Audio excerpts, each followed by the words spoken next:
Olá, estamos começando agora mais uma edição do nosso Jogo Político, programa que é uma parceria da TV O Povo, com a TV da Assembleia Legislativa e a TV Fortaleza da Câmara Municipal.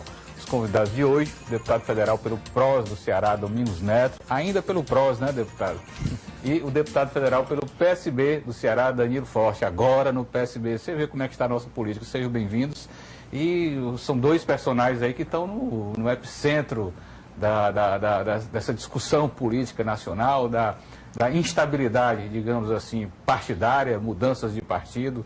O deputado Danilo Forte se criou no PMDB nos últimos anos e agora saiu, foi para o PSB.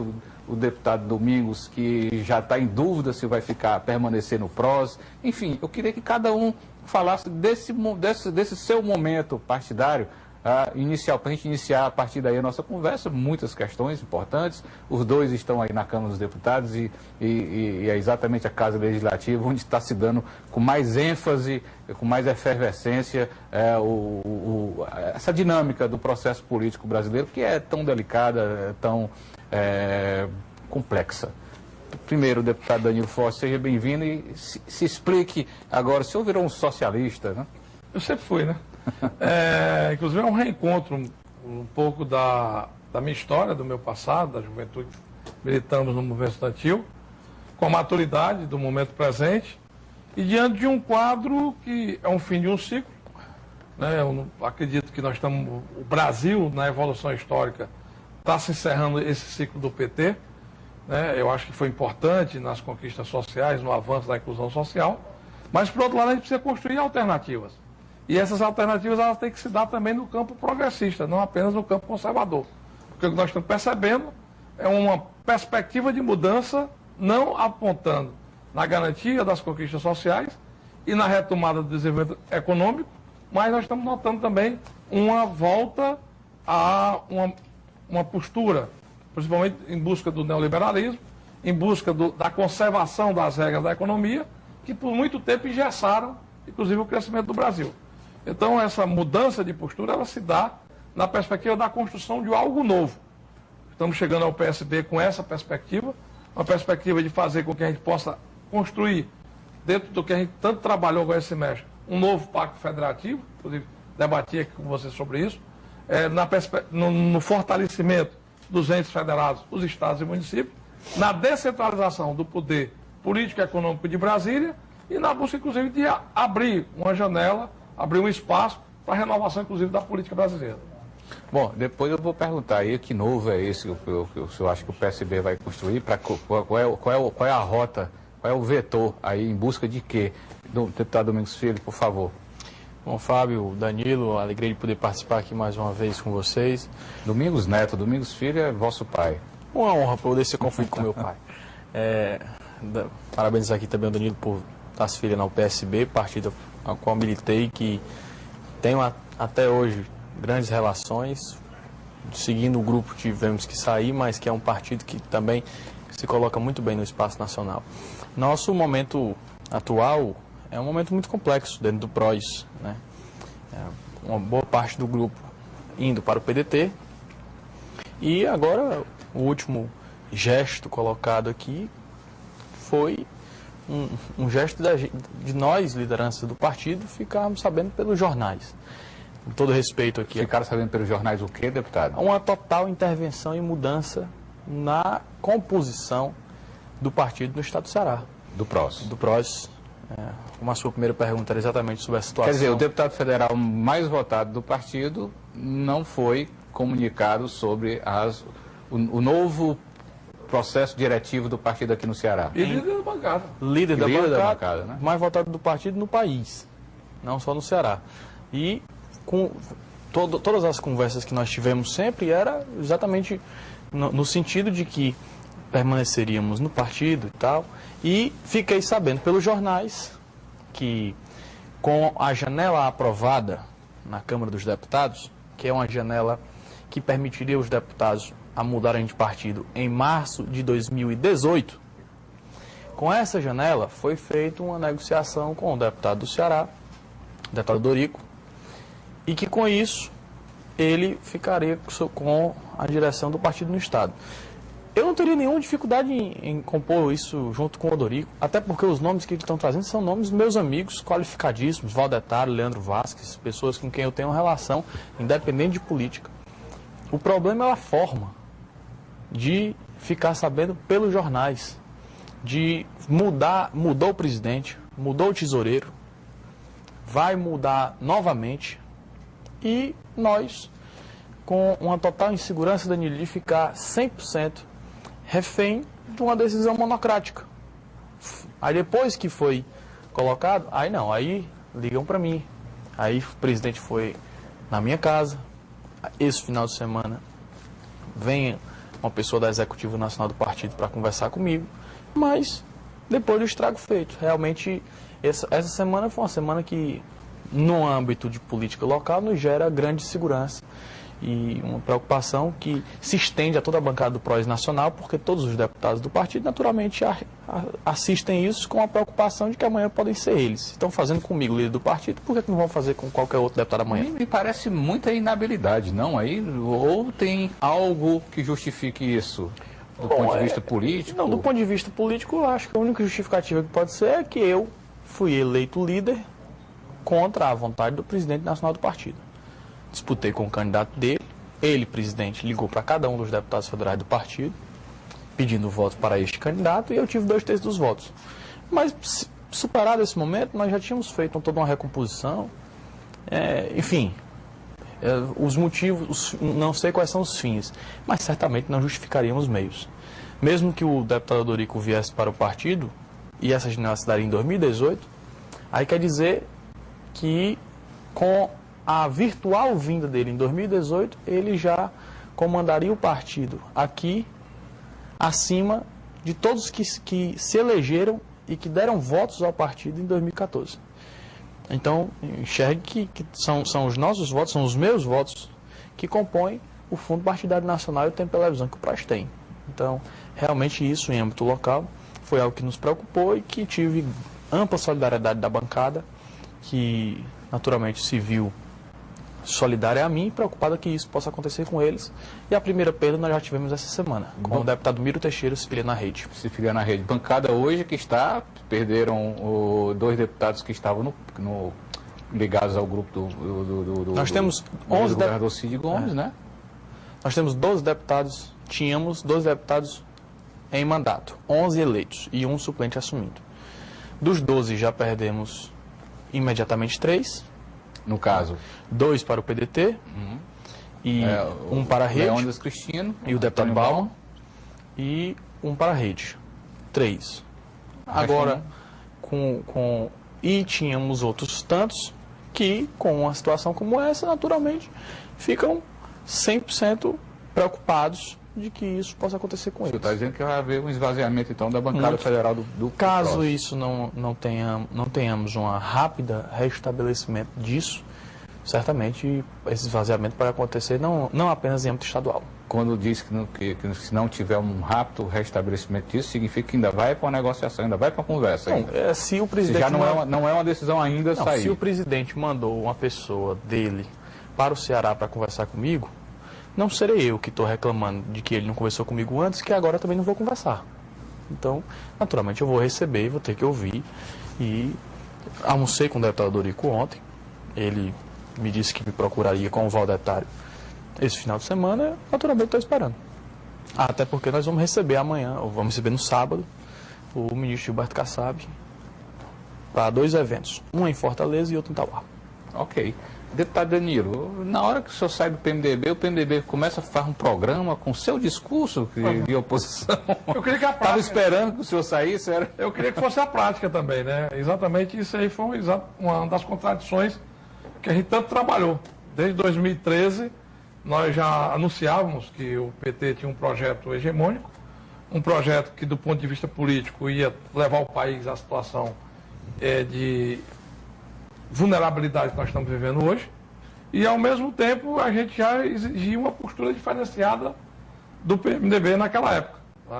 Fizemos até um manifesto em agosto de 2013, exatamente colocando esses pontos. E a crise se aprofundou, né, veio depois a reeleição, nós dentro do PMDB criamos inclusive um ambiente dentro da Convenção Nacional de contraposição à renovação da aliança do PMDB com o PT, mas perdemos, né? Foi nós chegamos a 44% dos votos. Foi feita a renegociação, foi feita a renovação através da eleição. Posteriormente, se tentou construir uma perspectiva de diálogo, numa mudança de postura por parte do governo da presidenta Dilma e do PT. Essa mudança não aconteceu. E a crise se aprofundou e nós estamos agora há 6 meses de governo.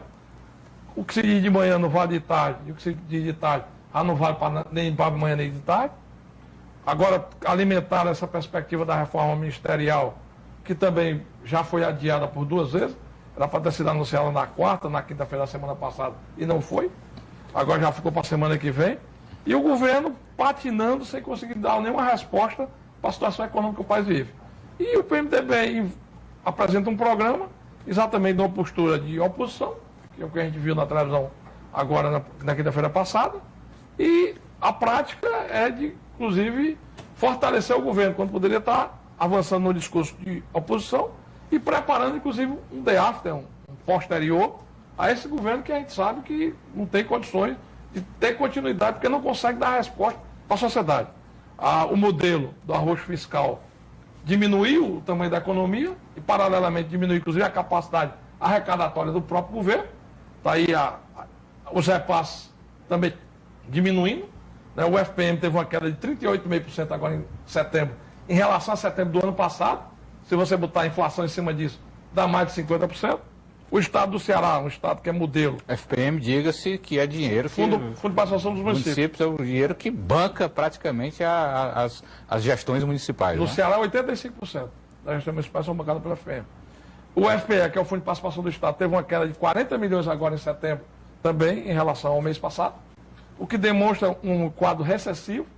Né? E se a gente não conseguir respostas rápidas para um país que é rico como o Brasil, e que tem condições de virar essa página com certa agilidade, mas que o grande problema do governo é credibilidade, não vai ser fortalecendo o governo que vai resolver esse problema. Vai ser exatamente construindo uma alternativa para ele. Deputado Domingos, o senhor é da base do governo, o que é que tem a dizer a respeito? Nós estamos passando por um momento muito complexo. Primeiro que quando se fala em novo governo, nós temos aí alguns passos que ainda precisam acontecer para essa possibilidade real possa acontecer. Nós temos o TCU, temos aí diversas outras, sobretudo no ano de 2015, a própria questão de ordem do deputado Eduardo Cunha, respondida também pelo Valdir Damus nessa semana, já dá uma expectativa disso. É um processo que está em curso na Câmara dos Deputados e que, claro, gera uma preocupação, não sobre o ponto específico da presidenta Dilma, mas sobre a sustentação de impeachment com fundamentação puramente política, sem a questão de processo penal mais substancial acontecendo. Isso é um tema para além da gestão. Na questão de gestão, essa é uma preocupação que gera de todos nós. Nós todos participamos de diversas reuniões. Nas últimas semanas foi algo assim que nunca aconteceu antes, de ter semana de reunir 2 vezes com a presidenta sobre a reforma ministerial. A última vez o senhor esteve aqui e disse que era exatamente o que não acontecia. Era o que não acontecia, agora acontece assim com uma regularidade muito grande, mas está até ligando para o deputado pedindo voto agora. Mas que nós precisamos que ter um... Será que ela não botou um comediante para imitar a voz, não? Mas com uma objetividade que precisa ter muito maior na recomposição dessa base e num projeto mais claro. A luz do fim do túnel, que não aparece nesse momento, isso é o que tem construído um afastamento da questão econômica e da falta de confiança. E na construção política, existe uma falta de confiança que ela se dá por um conjunto que não é apenas dos 7 meses do Levi, mas é um conjunto dos 5 anos. É isso que faz a diferença. Ao ponto de que quando a gente pensa que está melhorando, ou que vai acontecer uma reforma administrativa essa semana, ou que vai ter uma mudança, que o PMDB dá uma acalmada, que o Aécio dá uma declaração a favor da manutenção do veto, o próprio Eduardo Cunha, aí vem o Partido dos Trabalhadores, na sua corrente majoritária, e defende publicamente que o governo não vai não vai poder se apresentar enquanto novo governo, enquanto não tirar o chefe da Casa Civil. Bom, depois, deputado, eu vou cortar porque a gente tem que fazer intervalo. Eu quero que cada um analise o significado disso, do líder do PT na Câmara dos Deputados ter pedido a cabeça do ministro da Fazenda, do ministro da Articulação Política. Não, ministro da Casa Civil e Justiça. A Luiz Mercadante e Justiça. Justiça, que é um ministro importante aí, que a gente nota claramente meio afastado desse processo todo aí, né? E são dois petistas. Bom, mas no próximo bloco a gente trata desse assunto. Daqui a pouco a gente volta a conversar.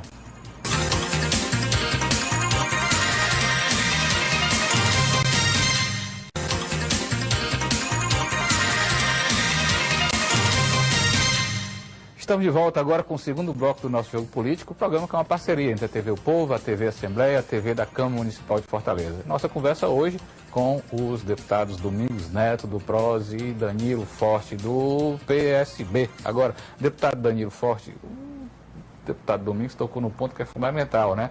Nota-se o PT trabalhando com ardor, pelo menos as suas lideranças na Câmara Municipal, a favor da confusão. Não é? Era para ser exatamente o oposto, era da articulação, da ponderação, da negociação, do vamos acertar aqui, ganhar aqui, para perder acolá, para ganhar aqui e tal. Nada disso. O que é que o PT, o que você acha que o PT quer com isso, com essa atitude? Ou parte do PT, sei lá. O que me preocupa é exatamente como é que nós vamos tocar o país. Eu acho que nós não podemos antecipar o jogo político apenas em função da eleição de 16 ou da de 18, que está muito mais longe. Eu acho que a gente tem que entender que nós precisamos de uma alternativa para a crise que nós estamos vivendo hoje. Uma crise que tem gerado desemprego, já são mais de 8 milhões de brasileiros desempregados do ano passado para cá. É uma crise que tem gerado um déficit, inclusive da questão do desenvolvimento do PIB. Já estamos com um PIB negativo de quase 3%, 2,7%, o que demonstra esse quadro de diminuição da economia do país e, ao mesmo tempo, as respostas que precisam ser dadas, porque nós podemos entrar no quadro de insolvência.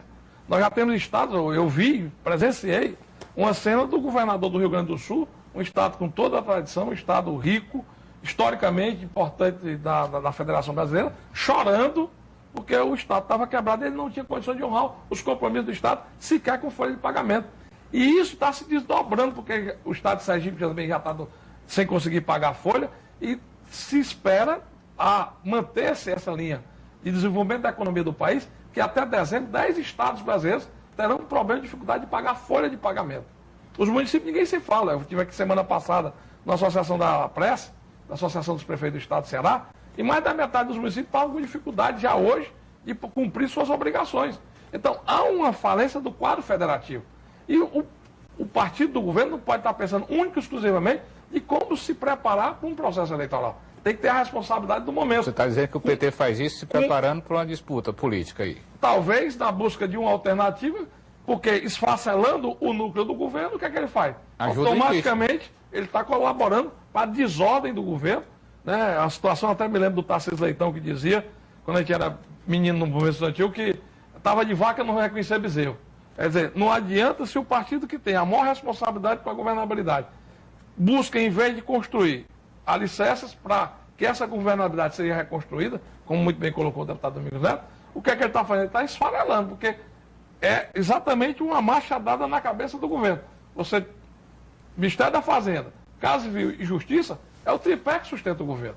Então, se você tem como inimigo já e dois petistas tradicionais, porque o Zé Eduardo Cardoso é petista desde a fundação do PT, né? E o Mercadante, inclusive, foi o senador mais votado do PT em 2010 no Brasil inteiro. Então, quer dizer, isso é uma demonstração clara da falência do projeto governamental que nós estamos vivendo. E, ao mesmo tempo, reforça exatamente, inclusive, a posição que foi tomada pelo PSB essa semana. Foi a primeira vez que eu participei de uma reunião da bancada com a executiva, e lá essa dinâmica é uma dinâmica muito boa, legal, porque tem uma interação entre as bancadas do Senado, a bancada da Câmara e a executiva do partido, exatamente no sentido de ter uma posição clara de oposição e tendo a base jurídica legal para o impeachment, o PSB não vai ter medo de fazer esse enfrentamento.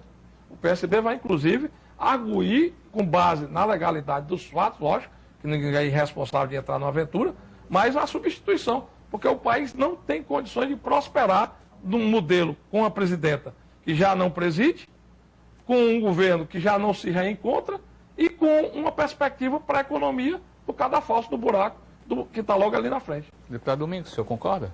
Exatamente, era o que eu estava falando aqui no outro bloco, sobre essa perspectiva do impeachment com base legal. Isso é uma coisa que há as grandes chances de acontecer nesse momento, um impeachment, ainda com falta de instrumento legal mais claro.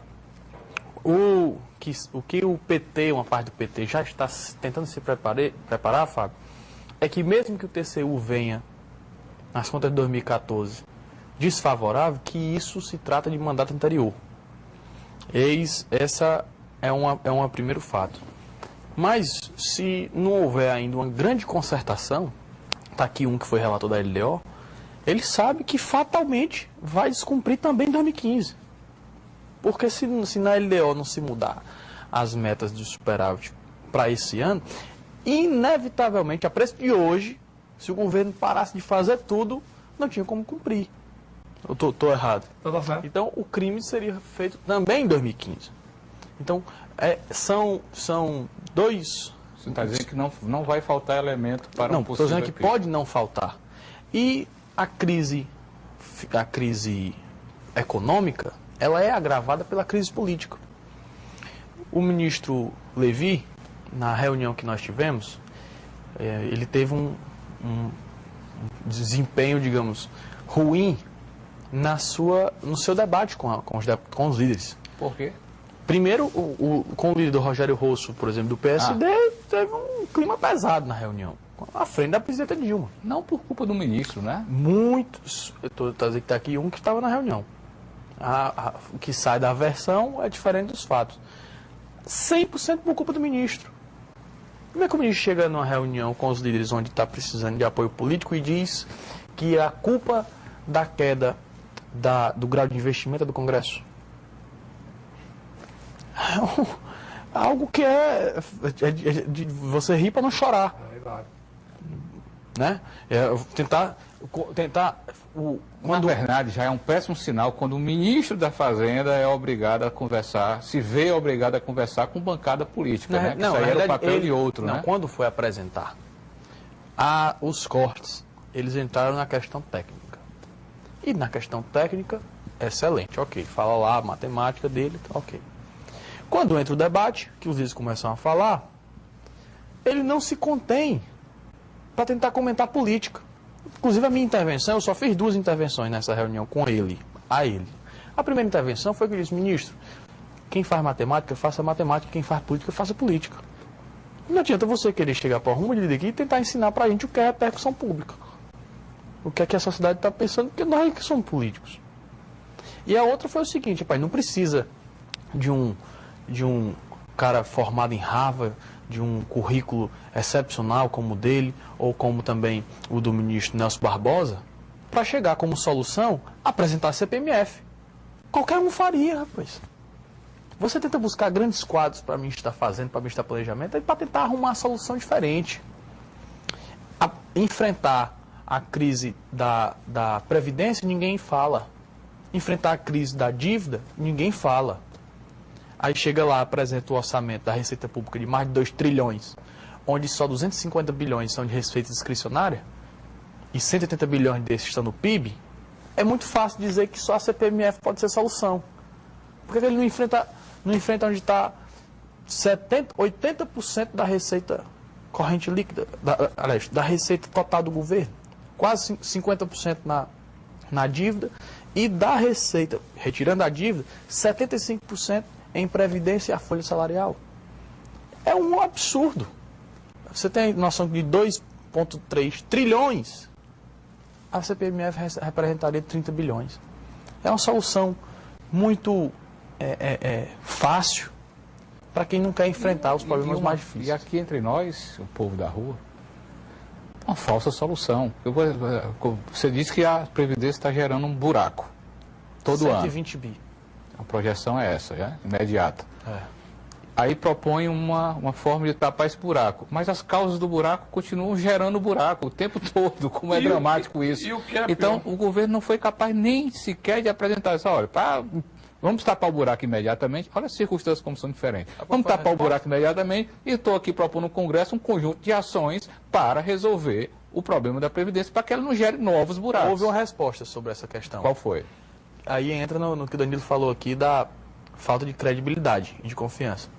Criaram, em maio, quando da votação da medida provisória 665, um grupo de trabalho sobre a reforma da Previdência.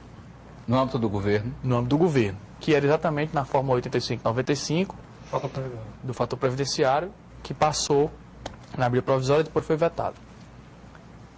Pronto, foi o suficiente para criar uma nova crise. Porque quando cria um grupo de trabalho, quando você fala, rapaz, vamos criar um grupo de trabalho, o que o Congresso entende é que o GT não é grupo de trabalho, GT é ganhar tempo. É enrolar, é empurrar com a barriga.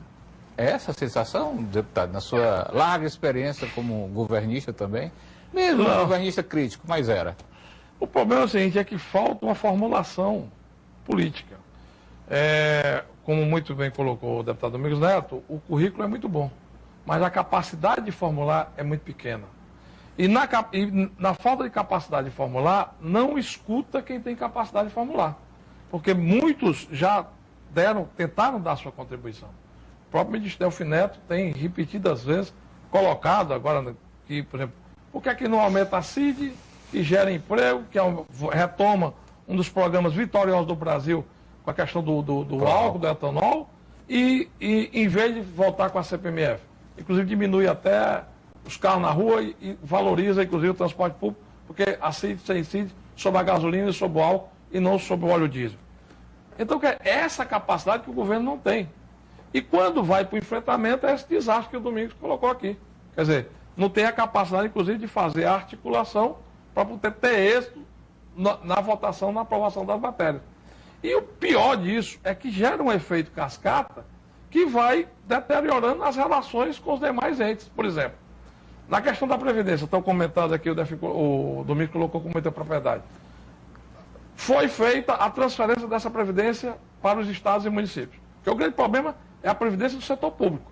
A Previdência do setor privado, numa condição de economia estável, ela se sustenta. Sim. Porque a massa de trabalhadores mantém ela. No setor público é que são poucos funcionários públicos para manter o nível dos salários dos aposentados do setor público, que inclusive tem uma rentabilidade muito maior, porque muitas vezes é o salário integral, que é a recompensa por ter trabalhado no serviço público. Então, quer dizer, isso é que está gerando esse déficit. E quando você transfere, por exemplo, os estados e municípios, ainda hoje os estados e municípios retêm no governo federal uma parcela referente PIS-PASEP, mesmo tendo recebido esses servidores, e aquele recurso lá de trás, que foram pagos para a União no tempo do INAMPS, não foram repassados para os estados e municípios, que tem que arcar com a aposentadoria desses servidores na atualidade. O senhor está dizendo que está quebrado também essas previdências públicas desses dois setores. Isso, né? isso influencia déficit para os municípios e para os estados. Tanto é que tem muitas previdências municipais que estão literalmente quebradas e em alguns estados também. Devolvendo para o INSS. Outro caso aqui, patente do Ceará. Outro caso, patente do Ceará, o senhor vai dizer no próximo bloco, nós temos que fazer um intervalo agora, deputado. Me perdoe. Obrigado.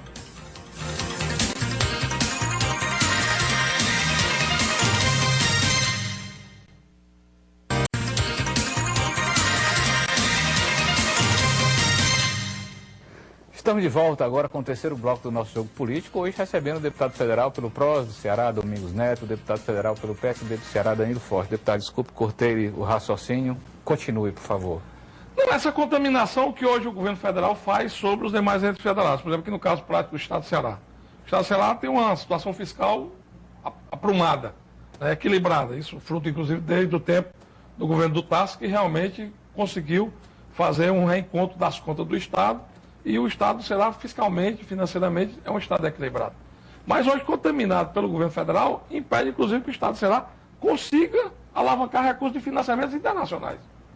Por quê? Porque tem que passar pelo Tesouro, a conta Tesouro bota no déficit do governo qualquer empréstimo, qualquer financiamento, porque vai para o passivo, e colocando no passivo, o país não tem credibilidade para isso, porque não cabe mais no balanço da União.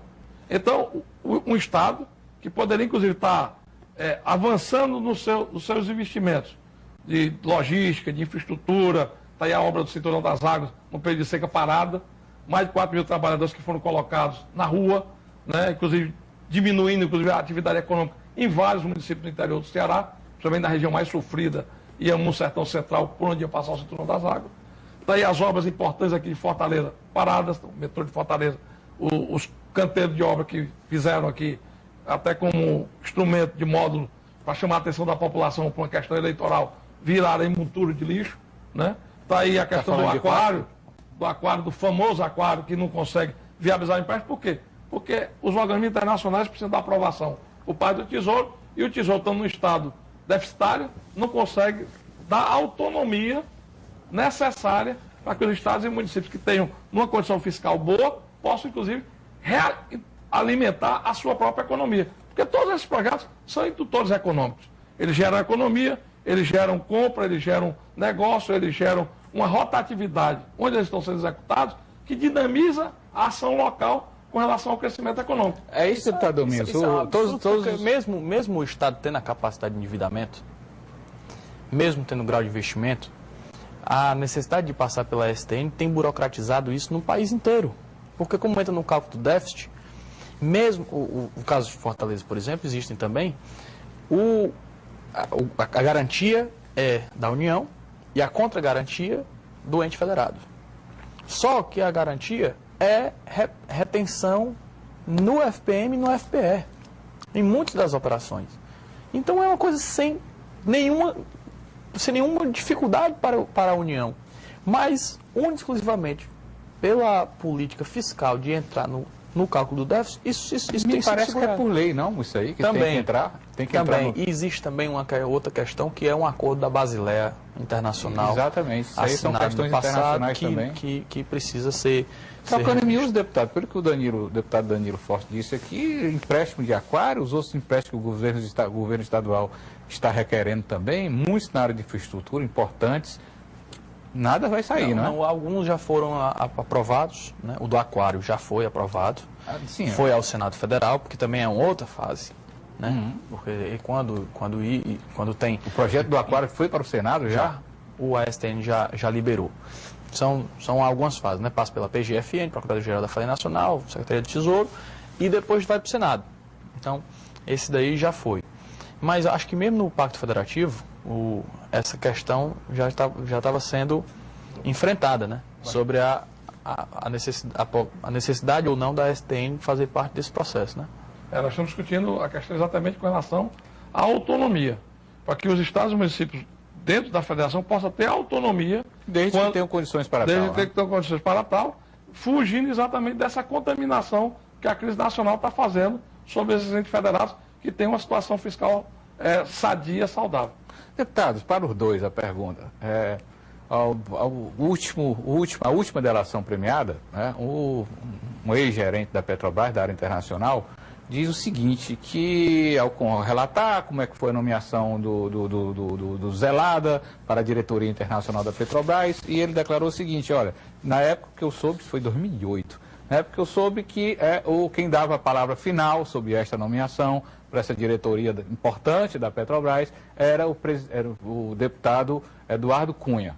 Será que isso aí não tem uma reforma e uma mudança de cultura política fundamental para o país praticar? Como é que a nomeação, a indicação de um diretor da área internacional da Petrobras é propriedade de um deputado?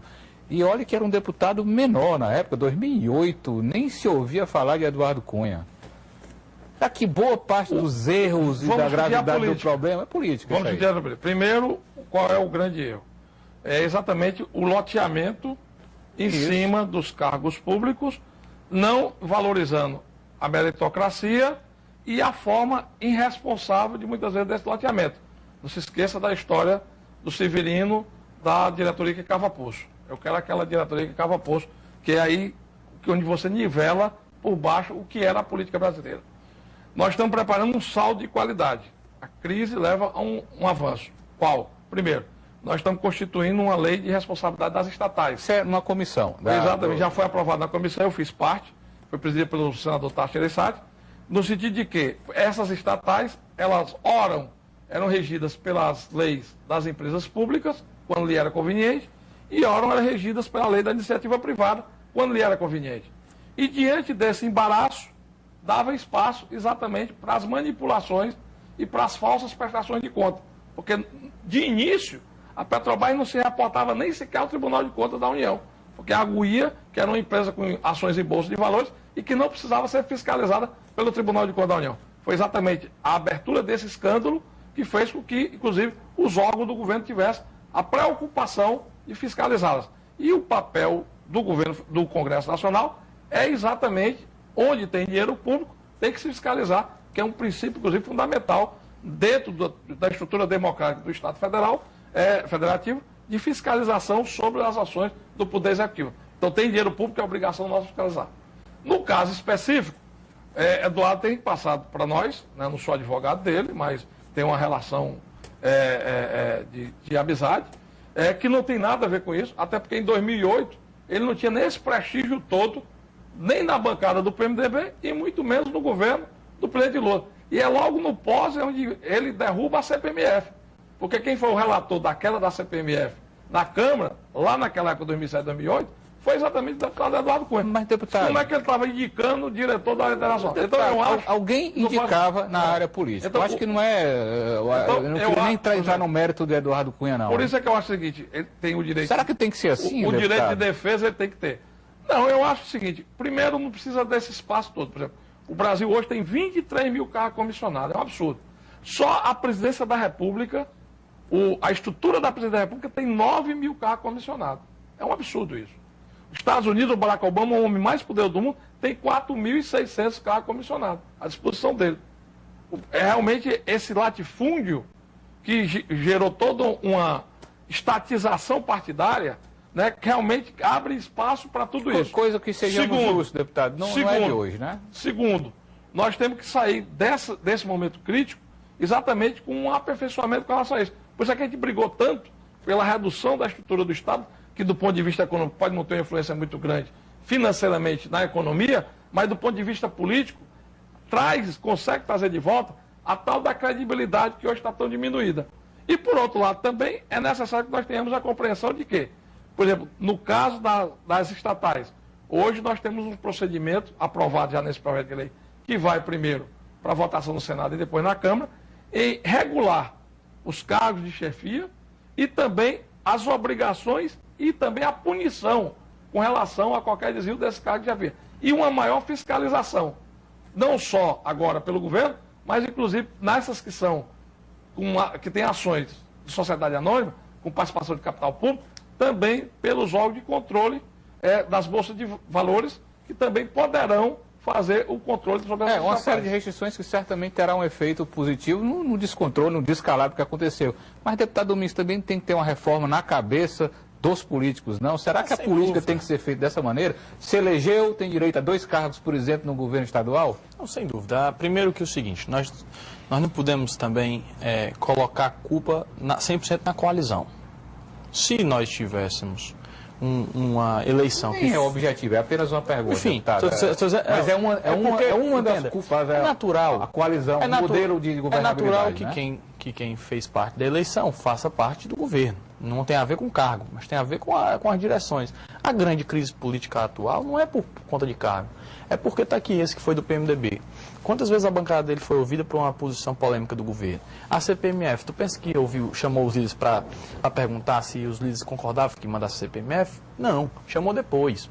Esse tipo de afastamento político é que faz parte de uma crise institucional, que os partidos que fazem parte da base não se sentem parte do governo. Em que isso não tem a ver com cargo. Quem tem que ter responsabilidade para falar de cargo é quem nomeia, é quem está com o diário oficial na mão. Agora, quem foi muito nocivo nesse processo foi a reeleição. O Instituto da Reeleição foi muito nocivo para o Brasil nesse aspecto.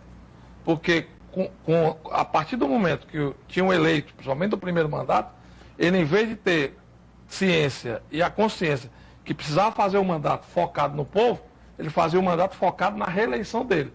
E aí o latifúndio se criava, e não só com os que já tinham sido eleitos junto com ele, que têm a necessária participação nos governos de coalizão, mas inclusive a cooptação dos inimigos em potencial. E isso gerava exatamente essa perspectiva de, na corrupção, a compra dessa pulverização partidária que é no Brasil. São os projetos de poder. Deputados, vou ter que fazer um intervalo, o senhor volta aí. O deputado Danilo falou bem mais do que o senhor, mas são os projetos de poder que se sobrepõem a um projeto de país. A cooptação é um fato, nós chegamos a um ponto no final do governo Lula e no início no todo o primeiro mandato da presidente Dilma, a oposição era restrita a 10% só de uma bancada. Isso aí é grave do ponto de vista da construção de uma democracia quando chega-se a esse ponto. E não foi por convencimento, não, que boa parte da oposição migrou para o governo. Tem muito de cooptação aí, e cooptação a um custo altíssimo para o povo brasileiro. O deputado Domingos volta no bloco seguinte, dando a posição dele, voltamos já.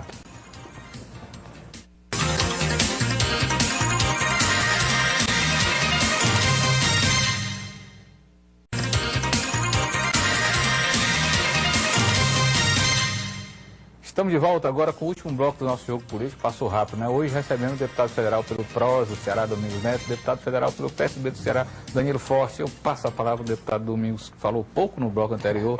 Não, eu estava falando sobre essa questão mas o debate importante. De eleições de coalizão. Quando é uma coligação que se elege, precisa-se ter noção, todos compreendem, que não foi o único partido que elegeu. Eis a crise do PT, que o Danilo falou no outro bloco, usou um termo aí para falar de projeto hegemônico de poder. É exatamente isso.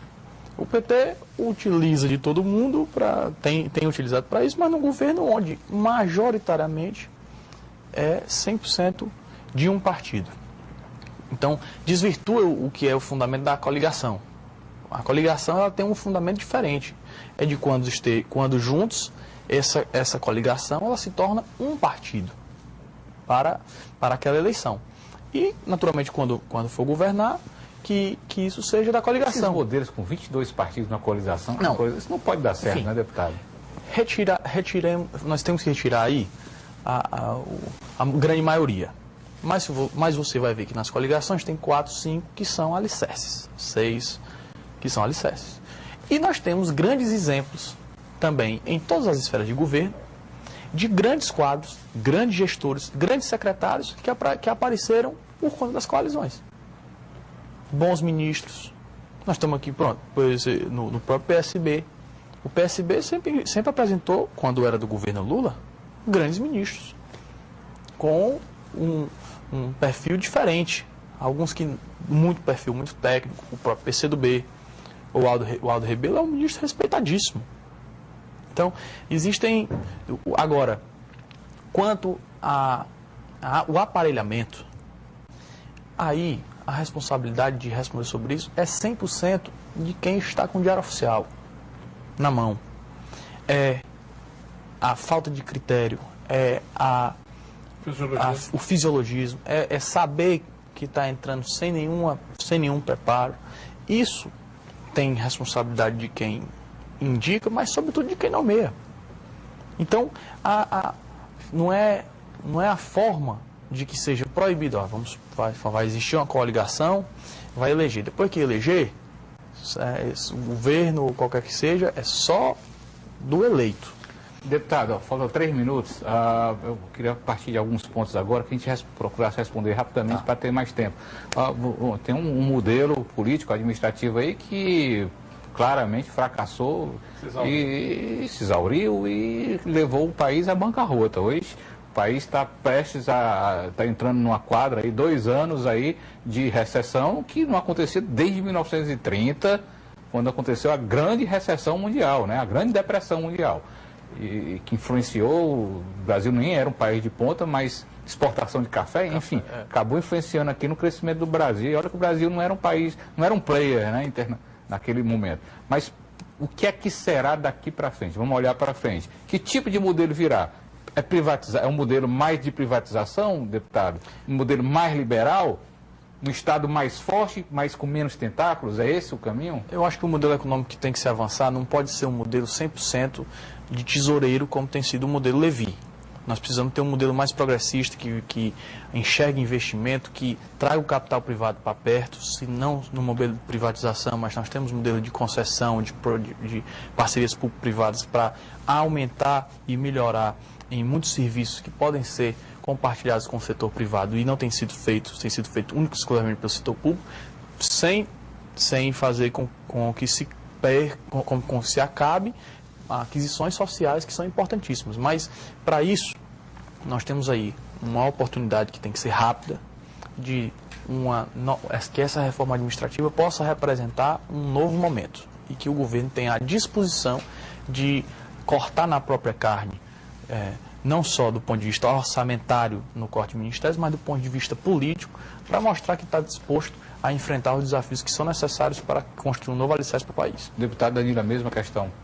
Eu acho que até para privatizar hoje está difícil, porque o problema da credibilidade é tamanha que os investidores já não têm a confiança necessária que os contratos serão cumpridos, porque teve muita intervenção estatal. Então eu acho não que... nem hoje não, daqui por diante, o futuro. Vou chegar lá. Então eu acho que até para isso a gente precisa dessa mudança. O Brasil precisa encarar de frente que precisa fazer a mudança. Eu acho que no curto prazo vai aprofundar a crise e no segundo momento a gente vai voltar com um Estado menor do ponto de vista da megalomania que nós temos do Estado, aí fala instituição, está presente em tudo, descentralizando o serviço, mas ao mesmo tempo valorizando a formação, valorizando exatamente a abertura de oportunidades, principalmente para essa juventude que está chegando aí, e ao mesmo tempo criando um novo momento para o país. O país é um país rico, o país que está entre a 7ª e a 8ª economia, apesar de todos os desastres e todas as dificuldades, um país que pode ser o grande celeiro de produção de alimento para o mundo, um país que tem riquezas minerais fantásticas, e onde é que está o nosso momento político pior? É exatamente em não conseguir transformar isso num produto manufaturado. Você falava da crise da depressão, que era o produto primário. Nós continuamos no produto primário, só que era o café. Agora é o trigo, é a soja, é o milho, agora é o minério. E a gente precisa industrializar. A gente precisa, por exemplo, que eu defendo tanto a industrialização do interior do Ceará, como alternativa para empregar mão de obra, porque na agropecuária a gente já viu que a gente não tem solução para isso. Agora, uma última pergunta para os dois também, com uma frase como resposta apenas. A presidente Dilma termina o seu mandato, deputado Domingos? Eu já tive mais certeza disso. Deputado Danilo? Eu acho quase que impossível, mantendo a forma como ela vem governando até agora. Muito obrigado aos dois. Chegamos ao final do Jogo Político dessa semana, uma parceria da TV O Povo com a TV da Assembleia Legislativa e a TV Fortaleza da Câmara Municipal. Agradeço a presença dos nossos convidados, o deputado federal pelo PROS do Ceará, Domingos Neto, e o deputado federal pelo PSB também do Ceará, Danilo Forte. Para acessar o conteúdo do programa pela internet, basta entrar no endereço tv.povo.com.br/Jogo Político. E você também pode ver o nosso programa aqui pela TV O Povo nos horários alternativos, na quarta-feira às 11 da manhã e aos sábados às 2 da tarde. Pela TV Assembleia, você pode ver o programa inédito na segunda-feira às 10 da noite. Já pela TV Fortaleza, você pode ver o programa no domingo às 10 da noite, horário alternativo, na quarta-feira às 10 da noite. Até o próximo programa. Tchau.